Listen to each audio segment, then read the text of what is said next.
Morning all. Let's look at a very interesting clash between Hikaru Nakamura and Yifan Hou, the current Women's World Champion, in the Unive tournament, played just a couple of days ago, 23rd of October 2012. Hikaru kicked off with e4. We saw a Sicilian defense. After knight f3, d6, d4. It's all standard stuff so far. After knight f6, knight c3. Now, an interesting point of the game. I recently had a conversation with one of the strongest players in Barnet Chess Club, well, the strongest player, John Piggott, about this position, and how in the past players used to seemingly more routinely play e6 and not a6. And also, coincidentally, I was receiving a comment on a past video about how a6, I described it not just as a waiting move, but preventive of bishop b5 check in some variations. But I wasn't too certain of what those variations were. I think this game shows why e6 is quite dangerous. And we have evidence also from recent computer games on the channel between Houdini 2 and 3 about this, that e6, which was played by Yifan, allows a very, very strong move, basically. The Keres attack, g4. It is a dangerous move because now, well, Black played h6 and Hikaru played rook g1, preparing g5. And Black's reaction here was to try and do something with the move e5. Okay, now this is important. Imagine there was a pawn on a6. Maybe e5 would be a much better resource than in this position. There are other ways of playing it. I think we saw in the computer games, may not be this exact position, but an h5 plan. And Black was destroyed actually in both. But here we see e5, and what is the downside? Well, without a6, which is what we get nowadays, which can transpose it, maybe as a way of transposing into a safer Scheveningen. But here, without the a6, bishop b5 check is possible. Now after knight bd7, the knight goes to f5. And this is slightly annoying for Black, being tied up like this. And White threatens perhaps to play knight takes d6 check here. So Yifan plays a6, right? Now another forcing move, bishop takes d7. And here, if bishop takes d7, it would seem knight takes d6 check again. So queen takes d7, protecting d6. And then we get g5, which is really quite annoying. It looks as though, well, if takes bishop g5 is a menacing threat of getting a huge knight on f5 as well as d5, and these knights would be torture for Black. And you might think, well, actually Black can play a tactic here to make use of the f5 knight. Yifan does. She plays knight takes e4, but it allows a tactic from White. Knight takes g7, and I think this has all been seen before as some kind of opening trap theory. I think Black is actually worse here in this exchange. After bishop takes g7, now knight takes e4. This looks difficult for Black. If d5 g takes, and then there'll be knight f6 potentially if the bishop ever moved. So d6 is on the fire here. Yifan tries queen c6, inviting knight takes d6 check. But then what about king e7? So actually, maybe this looks like a very nice alternative. Queen d3. Not going for that d6 pawn here. King is prompted to defend d6. Now Naka takes on h6. and another forcing sequence. Bishop takes, rook takes. In this position,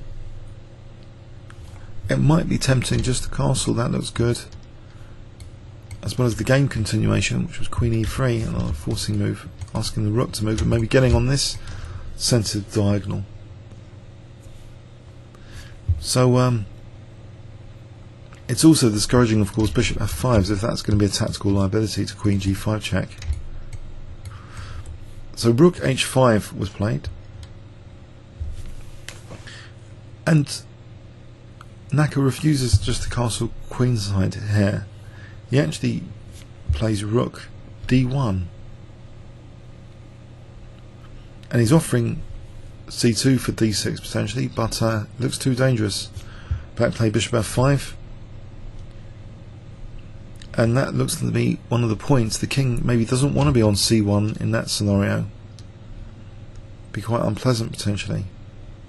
We've got rook c8 and then d5 maybe to put pressure on c2 if the king was on c1. Knight g3 offering c2 for the rook. Whoa! So basically this is losing a piece. White's going to be a knight up here. Did black have to play bishop f5?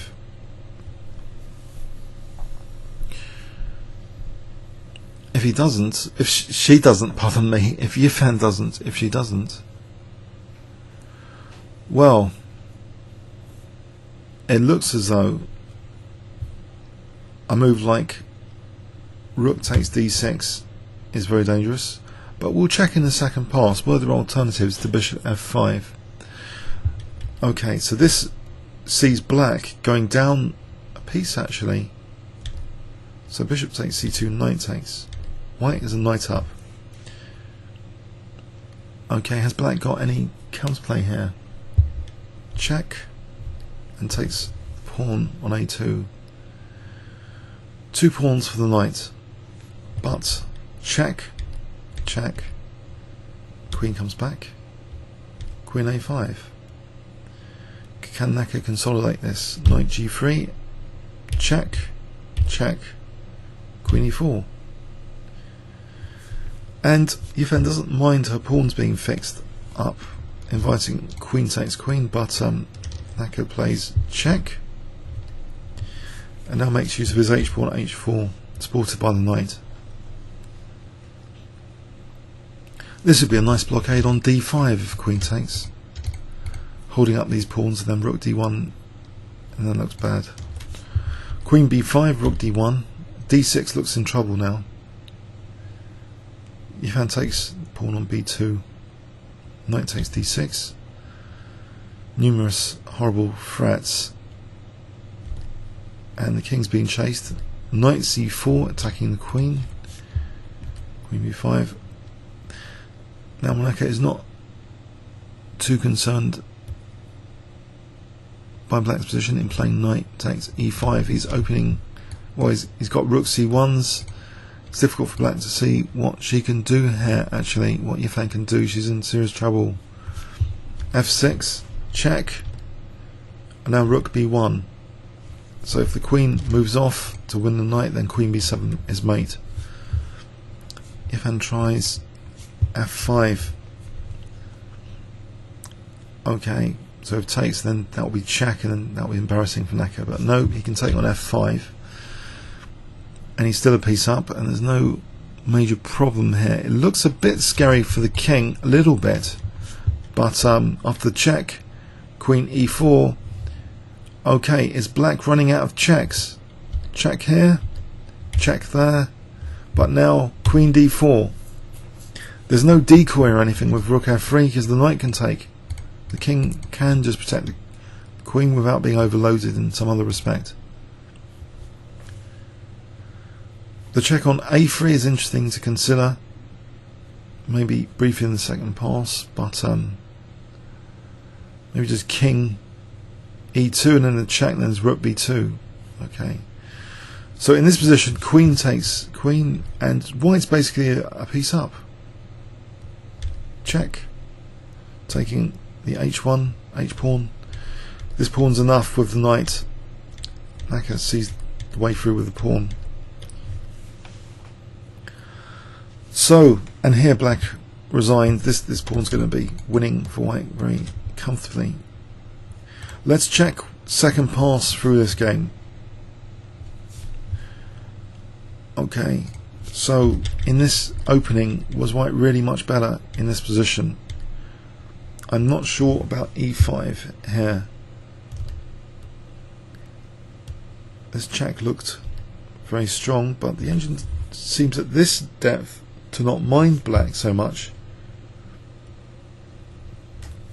Bishop d7 as a move, but now they're about equal. Knight d7, knight bd7, knight f5. So we saw a6, bishop takes, queen takes, and again, engine point of view at a certain depth, this looks about equal, but g5 now is sparking up as an advantage for white. g5. Possibly, it seems as though black's best was h takes g5 here. Was that a critical mistake then? Knight takes e4. If bishop takes, if knight takes e4 here, then knight g7 again is pretty tasty. And by the way, if d5 here, then knight f6 check. Okay, so is this an inaccuracy to play knight takes e4?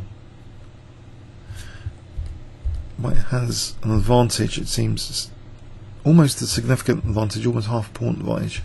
Knight takes, bishop takes, knight e4.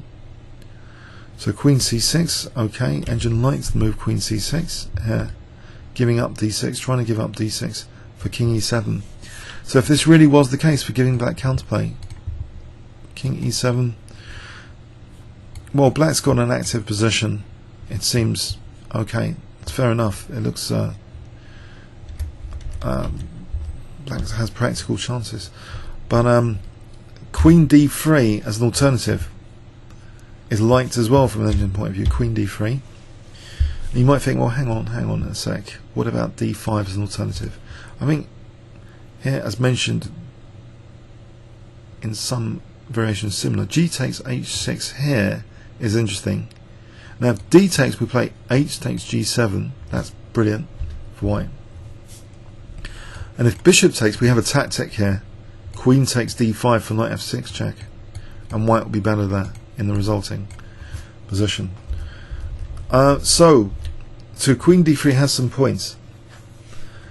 King e7 was played. Let me see, g takes, and it seems as though white's advantage isn't too huge. Queen e3 is liked very much by the engine in this position. So if we go for a casual move like castling, would it slip? Would the advantage actually slip after bishop f5? It looks as though black's better. Wow, one inaccurate move, and it makes a whole world of difference here.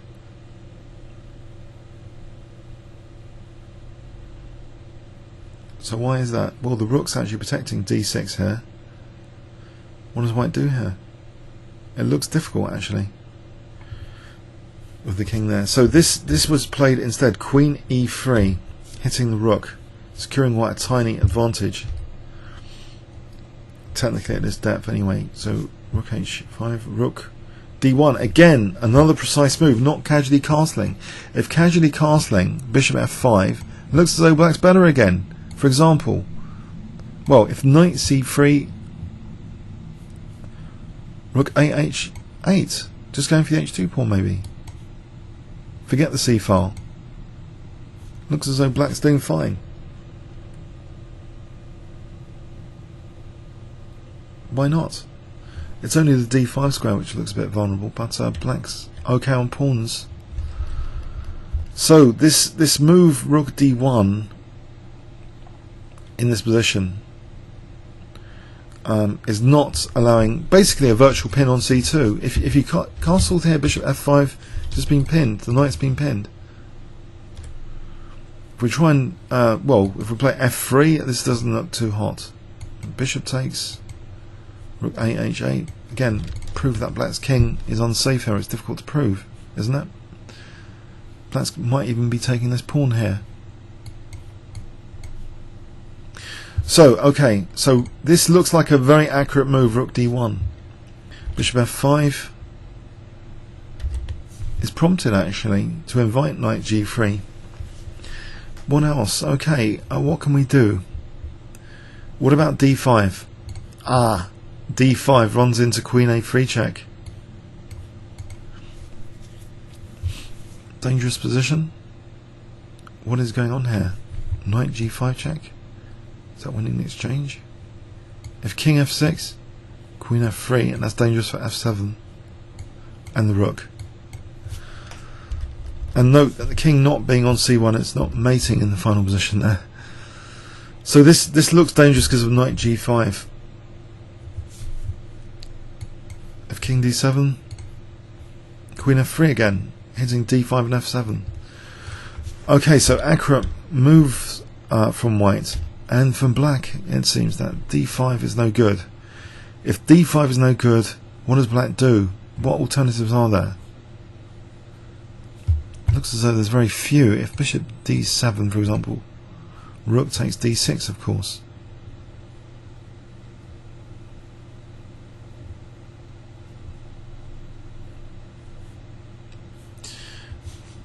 Okay.